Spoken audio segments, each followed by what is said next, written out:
What's up, nerd geeks and gamers alike? It's your guy, Nerdy Nick here, back for another video. Sorry for the delay. I know it's been probably like, I don't know, maybe month and a half since I did my last video. But good news, I finally know how to use Sony Vegas, so no more delays.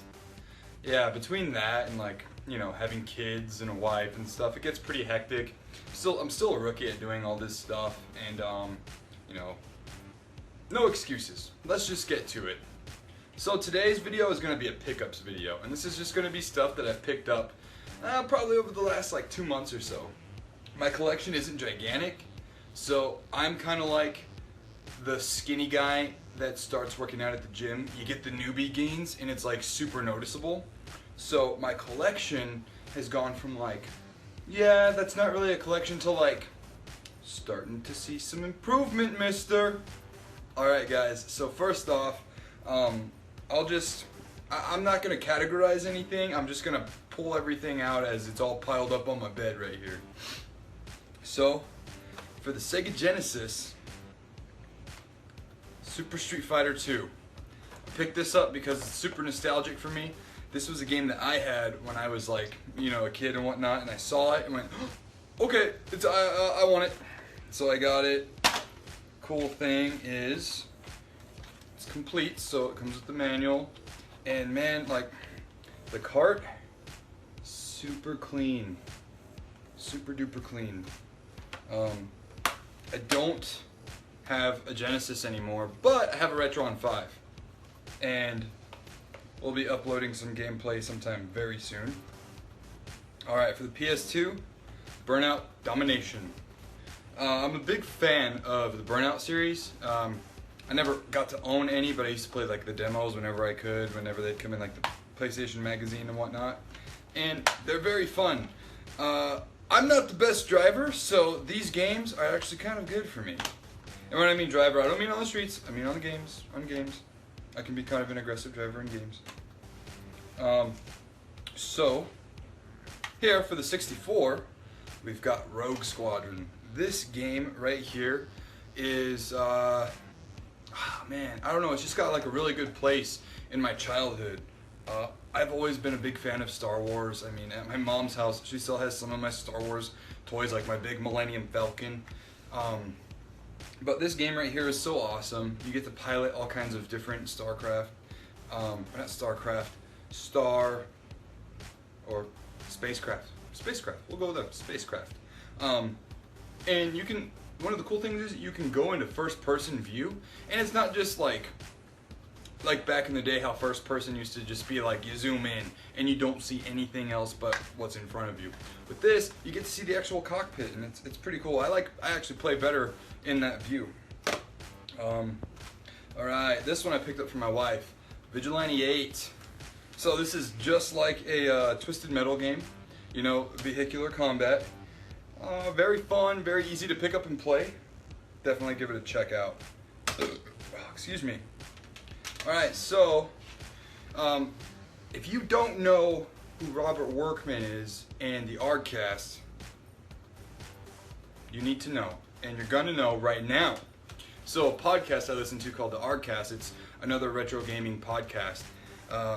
Robert Workman is one of the two hosts on the show, and he is by far like the coolest dude you would ever listen to. Have not met him yet. Hopefully one day, fingers crossed. He's only like one state away. I live in Arizona, he's in Colorado, maybe 2 states, whatever. I can't think of the map right now. Anyways, I bought some soundtracks off of him, and one of them is the Donkey Kong Country soundtrack. The music in this game just takes me back to a place where it was just innocent, right?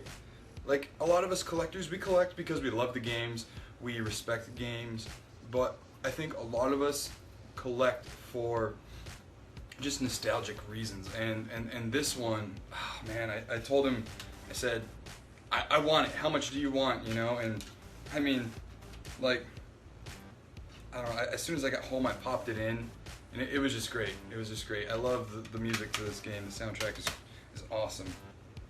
Alright, so another racer, Midnight Club 2. This game, I spent like a whole summer playing and I just couldn't get enough of it. Quantum Redshift for the Xbox. This game looks like a mix between Hydro Thunder and Shoot. Hydro Thunder and what is that game? F-Zero. Jeez, major blank, man. But I haven't gotten to play this yet, but I definitely cannot wait to try it out. I think I saw it on Metal Jesus Rock's channel, and he recommended it. Got Dino Crisis 3 for the Xbox as well. I'm a big fan of, you know, Resident Evil, Dino Crisis, and like Parasite Eve games, and I saw it and I was like, you know, I'll pick it up and I'll play it. I remember renting it forever ago from Blockbuster, but I never got past like the first stages, so I'll give that another go. Protein. Resident Evil 4 for the PlayStation 2. I don't even think I have to talk about this game because at this point everyone knows how great this game is. Crazy Taxi. That's right. Got Crazy Taxi for my wife for the PS2, and we both like this game a lot. I like the arcade gameplay on here more than like the mini games and stuff. Pisses me off. Alright, Hunter the Reckoning Wayward. This game is like Gauntlet mixed with like Silent Hill mixed with Resident Evil. And this game right here is just like you can use the multi-tap, I believe. You cannot use the multi-tap. I think it was on the Xbox. I forgot which version because there's a couple of versions. It's on Xbox and PS2, but you can play with like 3 or 4 people.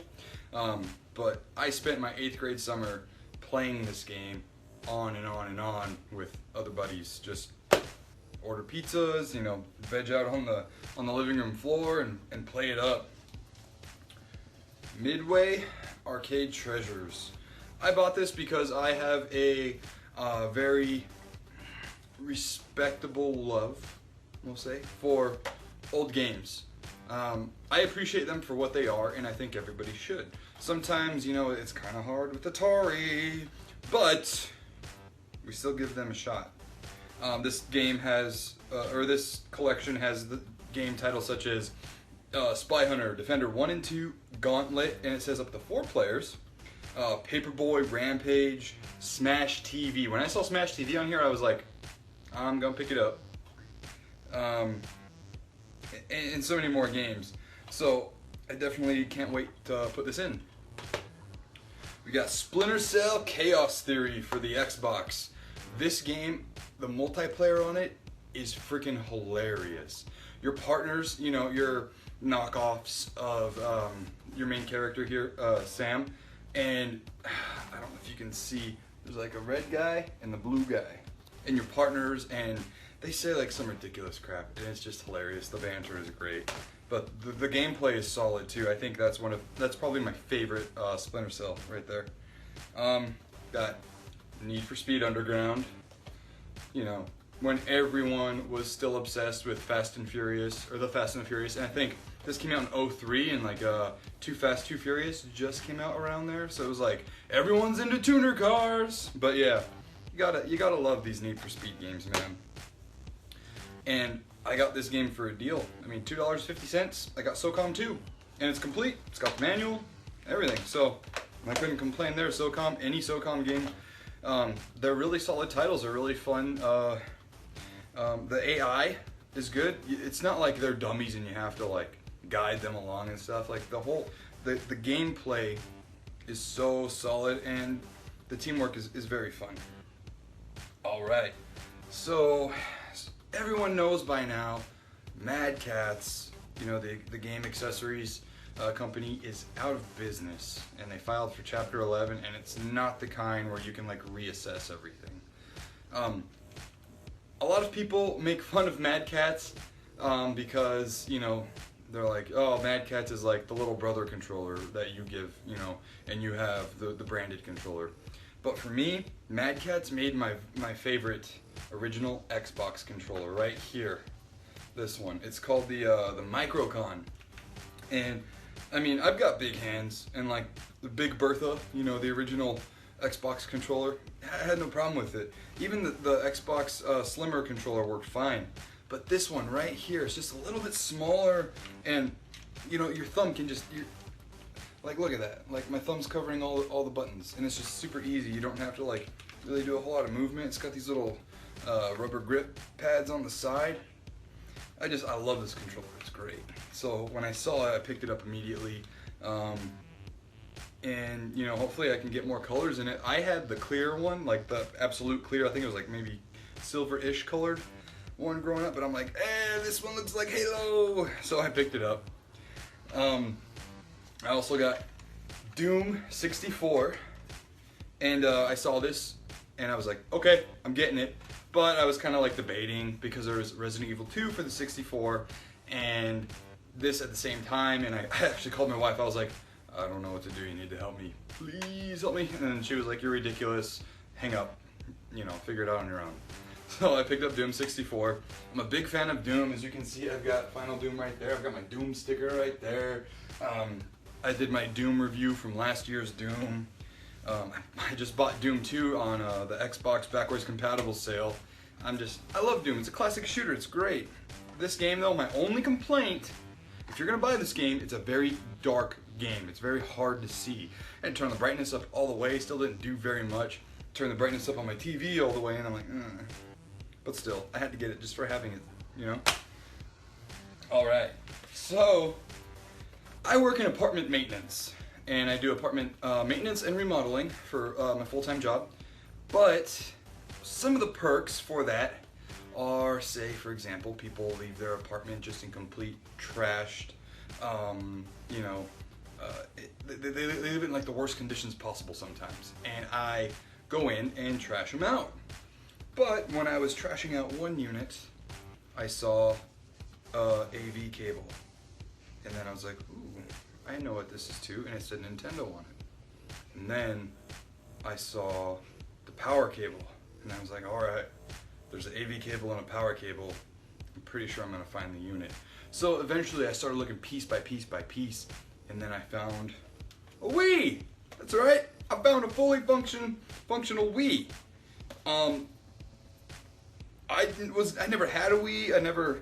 I wasn't planning on buying one anytime soon, you know? I mean, like, of course I'm gonna collect for it eventually. But then I was like, oh my gosh, I found it! So I found a Wii, and it's even got like some old, it's got like Super Mario 3 like downloaded on there already, and a couple of other games. So I was like, alright, awesome! I got another console for free for my collection. And there was only one game, unfortunately, and it's this Mario and Sonic at the London 2012 Olympics Games. I haven't played it yet. I haven't even, you know, I haven't given it a shot yet just because it's so hard for me to pick what I'm going to play and when I'm going to play it and whatnot, you know, so first world problems, right? So anyways, you guys know that this is not just a gaming channel, but it's also a comic channel, a cosplay channel, movie channel. So I'm going to throw in some of my comic pickups as well. So I've got, yeah, special edition Punisher. It is the 75th issue, and you know what, man? I am a sucker for foil covers. I love them. So I picked up that. I picked up an Incredible Hulk today, and get this, I'm blinded by the light. Oh God, that's really bright actually. So I picked up the Spider-Man 200th issue, and I saw it, grabbed it, and I'm like, I'm getting this. I'm a sucker for these kind of special edition covers, and I can't wait to read it. You know, it's pretty cool. This will make you feel old if you're my age or older. It says Avengers Assemble, 30th anniversary from 1963 to 1993, right? So, you know, I'm very fortunate to be able to find that and pick it up. And a movie I picked up was Creepshow, the original. This is a great anthology movie. It's got like Leslie Nelson's only serious role that I've ever seen him in. Got like Ted Danson and a couple of others in it. This is written by Stephen King and George A. Romero. Really good movie. If you haven't seen it, pick it up. And of course, shameless plug in here for Gamefly. GameFly, where you can rent and buy titles at a much cheaper price. So anyways, as you guys know, I'm a GameFly member. That's how I got to test and play Doom. So this week, I got, and I'm actually opening this right now for the first time.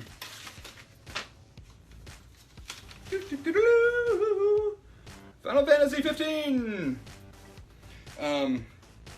Is that 15? 15, right? Yeah.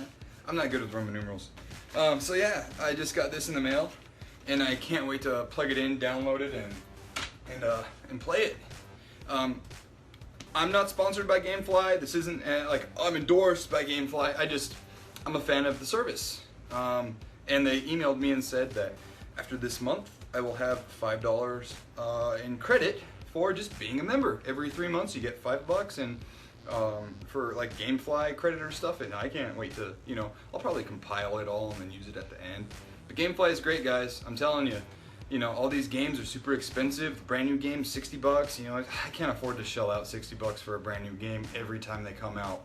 So I just load them up in my queue and then let them send them to me, and it's a great way for me to review games, to play them, and kind of just like stay current with stuff. Even though I collect for any and all era, I still like to keep up with the modern news and stuff, and in modern games. So anyways, thanks for hanging out, guys. I know this video was a little long, but it's a pickups video, and they tend to be pretty long. So anyways, guys, thank you so much. Thanks for watching. If you can, just please like, subscribe, share. It helped me out so much. My channel is still growing, and I want it to be huge. I want to touch people, touch their lives the way with these games, like the way the games touched my life, and just spread the joy and show people games that they've never even seen before. So thank you very much, guys. Nerdy Nick out. It's time for me to put all this stuff away and start playing. Alright, guys. See you later.